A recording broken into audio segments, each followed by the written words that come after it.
Hello, and welcome to the Mystery Barn Podcast. I'm Heather, and thank you for joining me. You can listen and follow this podcast on iHeartRadio, Audible, Spotify, and anywhere else you listen to your favorite podcast. You can also follow me on Twitter at Mystery Barn Pod, or reach out to me at mysterybarnpodcast@gmail.com. With that out of the way, let's get started.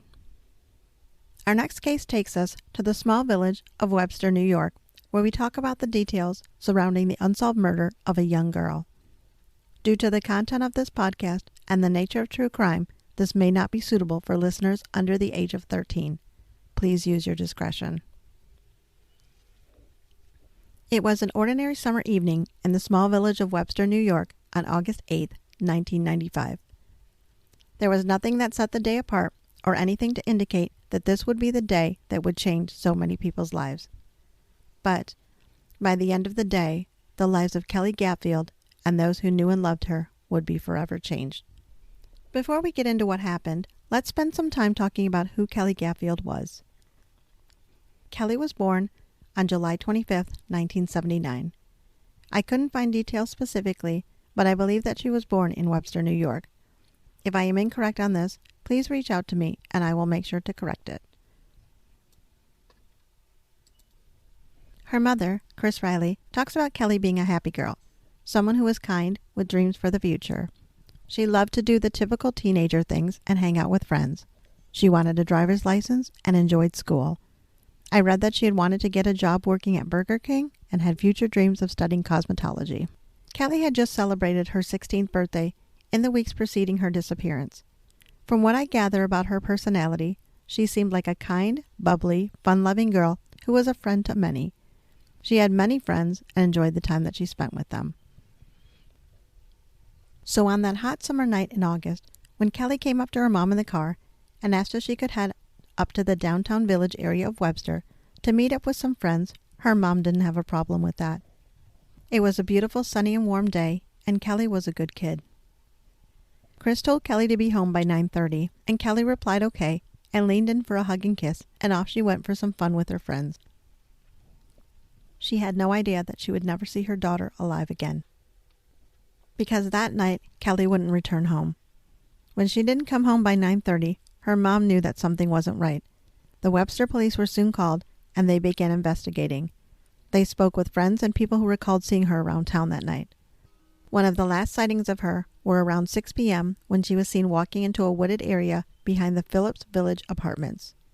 And as family and loved ones waited for any sign of Kelley, the hours turned into days, days into weeks, and then into months. They were still no closer to knowing where Kelley was or what had happened to her. That would change on October 22, 1995, a little over 2 months later, when a hunter would come across a gruesome discovery in a wooded area of Webster near Ridge and Phillips Road, not far from Kelley's home, the decomposing remains of what was once a human being. Dental records would later confirm the remains to be those of Kelley Gaffield. Decomposition was too advanced for them to adequately determine a cause of death, but investigators tried to piece together what evidence they could find. There was evidence of broken ribs and body positioning and signs to indicate that she was nude with her clothing in a pile nearby. This led police and medical examiners to feel that she had been a victim of a homicide and likely assaulted and killed where she was found. However, medical examiners would have to list her cause of death as undetermined. This was not the outcome anyone had wanted, and in interviews with Kelley's mom, she talks about how the passage of time doesn't make things any easier, and how she recalls August 8, 1995 as vividly as if it were yesterday. She keeps mementos of Kelley all around her, a glass case that holds dolls that belong to Kelley. Her ashes rest in a wooden box in her home, surrounded by figurines of angels, a tattoo of a butterfly with the words "Miss You" and Kelley's name in her own handwriting. The family holds a memorial walk in her honor nearly every year in the hopes that someone remembers something or comes forward. They also raise funds for the National Center for Missing and Exploited Children. Every year that goes by is one more year without her and one more year of wanting to know what happened to Kelley. The family wonders if things could have turned out different, if things would have been handled differently right from the start. Had the police been more aggressive in the initial hours of her disappearance, could it have mattered? In the days surrounding Kelley's disappearance, People would come forward and say that they had seen her around town, numerous sightings, which potentially led investigators to initially think that they were dealing with a case of a runaway. And all of these things complicated the investigation. This year will mark 27 years without answers, 27 years of asking why, wanting to know what happened and who was responsible. The person or persons responsible for this have gone about their lives and have had the opportunity to live life and enjoy it, something that was taken away from the sweet 16-year-old girl who had her whole life ahead of her and a family who love and miss her fiercely. What gives them the right to have the opportunity to live unpunished for what they have done?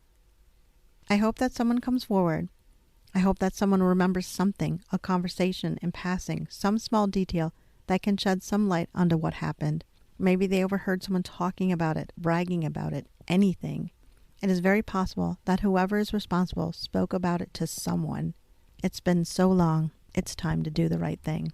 If you have any information, you can reach out to the Webster Police Department of Webster, New York at 585-872-1216.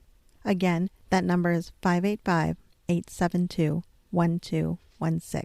I thank you for joining me today on the Mystery Barn podcast as we talk about the unsolved murder of Kelley Gaffield.